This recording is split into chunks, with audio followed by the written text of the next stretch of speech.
Bonjour les enfants, c'est papa. Vous voyez, on dit souvent chez nous que l'avenir appartient à ceux qui se lèvent tôt. Donc essayez de vous lever un peu tôt les enfants.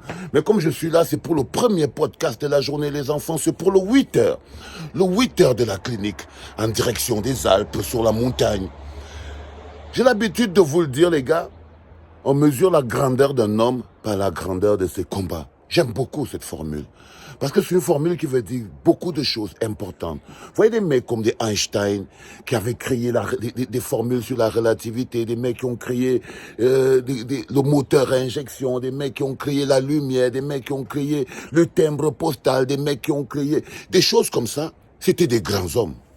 Ils n'avaient pas de maison, ils n'avaient pas de château, ils n'avaient pas de 1000 voitures, 15 000 femmes. Non, ils avaient juste la capacité d'influencer le monde, le reste du monde par leur création.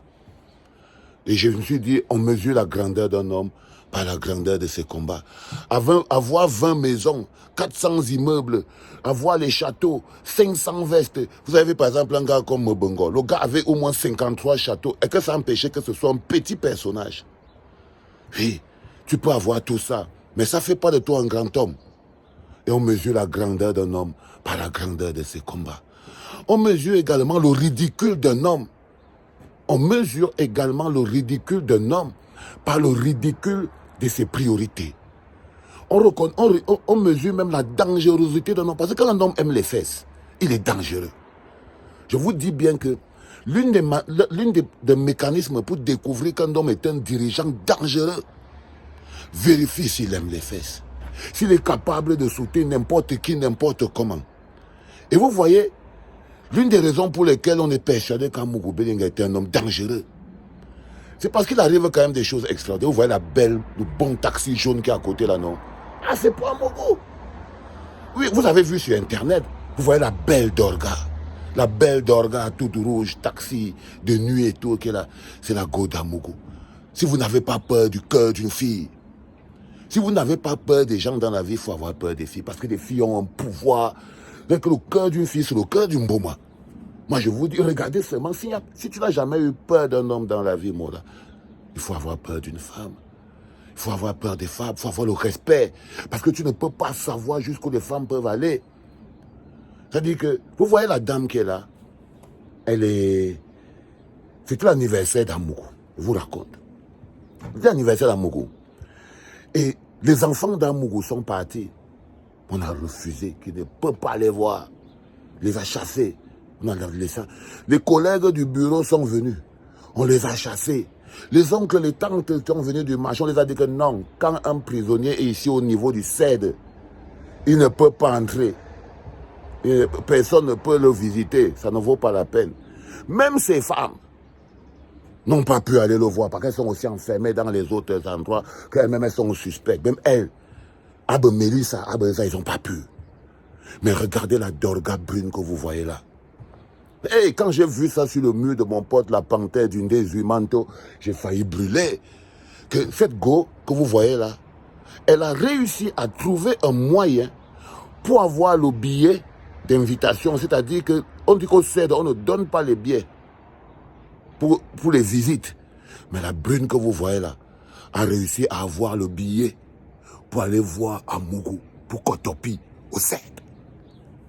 Ah là là là là.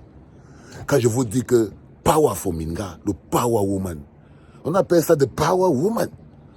Elle a réussi à trouver un moyen. C'est-à-dire que parce que je crois que Amougou, elle a réussi à pousser Amougou à faire quelque chose parce que le gars ne pouvait plus tenir. Apparemment, le gars ne pouvait plus tenir parce que qu'est-ce qu'il peut faire qu'avec le côté dangereux que l'histoire d'Amougou comporte, la go que vous voyez ici, elle a quand même trouvé que jamais je m'en vais le voir. Et qu'est-ce qui peut faire qu'un gars comme Amougou ait besoin de vouloir la Touma étant au CED? Étant au CED. J'ai un cousin qui m'a dit qu'il y a quand même les grands frères qui ont le cœur. Hein. Vous avez dit qu'il faut avoir peur des gens qui ont peur des fesses, qui aiment les fesses. Dès que vous avez un dirigeant qui aime les fesses, regardez votre dirigeant Pumba. Pumba, c'est un dirigeant qui aime les fesses. Oui, le gars les go partout. Le gars a les go partout. Et il n'aime que les brunes. Que les brunes. Donc, Voilà un bonhomme qui a démontré à notre système judiciaire, si on finit de rigoler, parce que quand c'est drôle, mais ça montre vraiment que nous sommes dans un non-État. Un type est accusé d'un crime aussi grave. Il a encore les petites libertés où il peut faire venir une coyote. Les gars, qu'est-ce que vous voulez même faire quoi au Camerounais, non, les gars? Ça dit qu'à Mougou, toi-même, tu es quand même quelqu'un de puissant.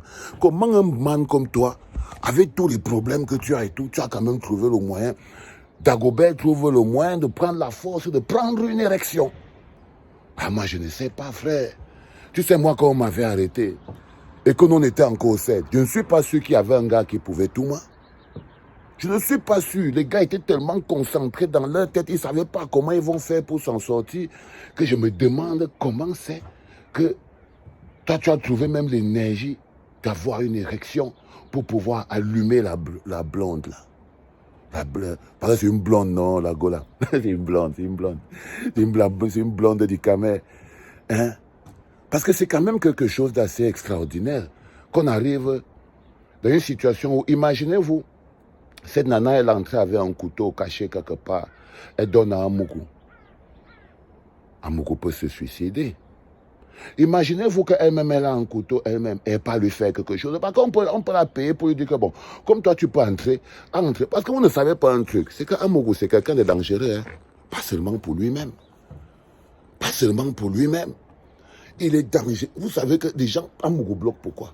Il bloque parce que s'il tombe, il y a plusieurs gros arbres qui tombent avec lui. C'est la chute d'Amougou qui fait traîner le truc. C'est le nombre de personnes qui vont embarquer avec lui qui font traîner le truc. Donc, vous imaginez, quand je vous dis qu'on est dans la cause à nos frères, ne vous imaginez pas un seul instant que parce qu'il est au CED, il est en sécurité, les gars. Qu'est-ce qui vous fait dire ça? Qu'est-ce qui vous fait dire ça? S'il ne trouve pas un bon arrangement, les gars peuvent aller lui dire un petit bonjour là-bas au CED. Est-ce que c'est la première fois qu'on envoie une belle blonde partie mettre un petit goutte de cyanure dans la dent et faire un bisou pour que le bonhomme coinche? Non, les gars, non. C'est cette manière de ridiculiser nos institutions qui me pose des problèmes. Et quand je pense souvent à ces patriotes qui disent on respecte les institutions, on défend les institutions, on se bat pour les institutions. Mais pour eux, l'institution, c'est même quoi? Parce que voilà un bonhomme qui vient de souiller encore l'institution. Hein, mes chers patriotes là. Voilà donc le bonhomme qui vient de souiller encore l'institution qu'on appelle la gendarmerie, le CED. Il vient de la souiller, il vient de démontrer aux gens qu'il peut toujours faire ce qu'il veut. S'il veut tout moi, il va tout moi. Mais la première chose qui fait quand même réfléchir un homme sur son acte, pourquoi il est en prison, la première conséquence qu'il doit regretter que je ne veux plus jamais poser cet acte, c'est quand il va quand même rester pendant 6 mois, il reste en prison, il ne tout m'a pas.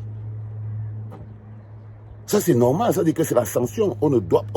C'est les petites choses qui font que le cerveau se remette en place. Mais non, le gars est encore au CED. Il reçoit déjà des colis. Le gars est encore au CED. Il reçoit déjà des colis. Et je trouve personnellement que c'est une insulte à notre système judiciaire, les enfants. C'est pour ça que je vous dis que le grand frère là doit rester là-bas. Il doit rester là-bas parce qu'en fait, toutes ces attitudes démontrent au monde que le Cameroun est l'endroit le plus ridicule du monde. Ça dit que si vous lisez les papiers qu'on écrit sur regardez le dernier papier qu'ils ont écrit, les bonhommes du journal panafricain, là. Vous avez vu, ils disent, on appelle la guerre des robes noires. Ça dit que grâce à Amougou Belinga, même le travail d'avocat est devenu ridicule. Les avocats sont devenus ridicules.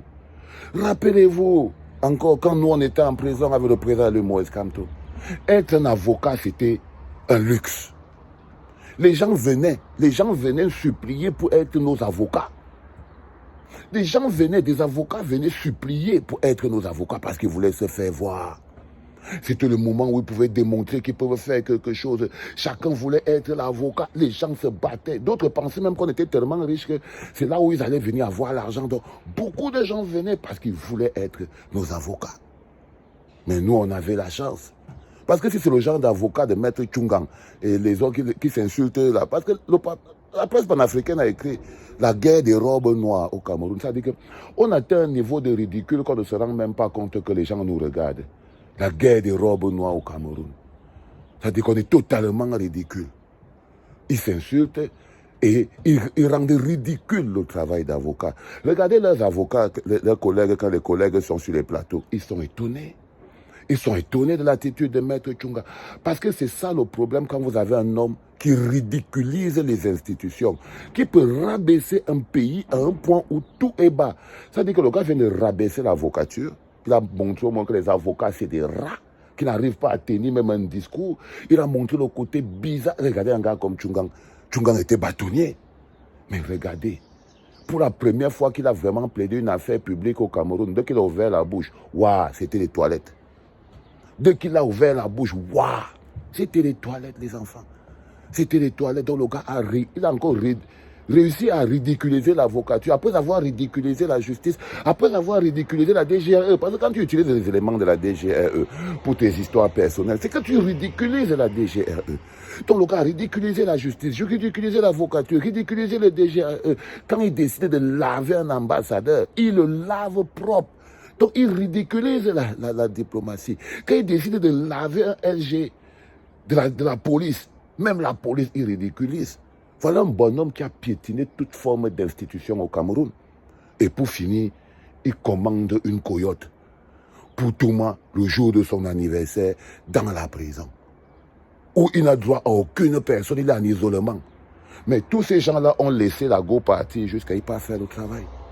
Faites attention les enfants. Je vous ai dit que ce qui se joue au Cameroun, le petit détail que vous voyez là, doit vous interpeller sur les capacités d'un gars comme le Zomlor. C'est-à-dire que voilà un bonhomme qui réussit à avoir quand même une érection malgré tous les problèmes qu'il a jusqu'à faire venir la go pour Kotopi. Gardez ça en mémoire les enfants. Peut-être que c'est ça qui fera de lui un grand homme. Qu'est-ce qu'on en sait? Peut-être que grâce à ça, il va enfin entrer au panthéon des grands hommes. Mais c'était du n'importe quoi. Et les enfants, là, en ce moment précis, papa va retourner vers la ville parce que j'ai besoin d'être à la clinique et tout ça. Donc, je vais prendre la route. Je voulais vous faire ce podcast le matin rapide pour vous dire qu'il faut rester éveillé, les gars. Et que pour que la clinique tourne, vous savez ce qu'il faut faire. Il faut que moi, je n'arrête pas de travailler et que vous n'arrêtez pas de partager. Sinon, ça ne sert à rien. C'était papa.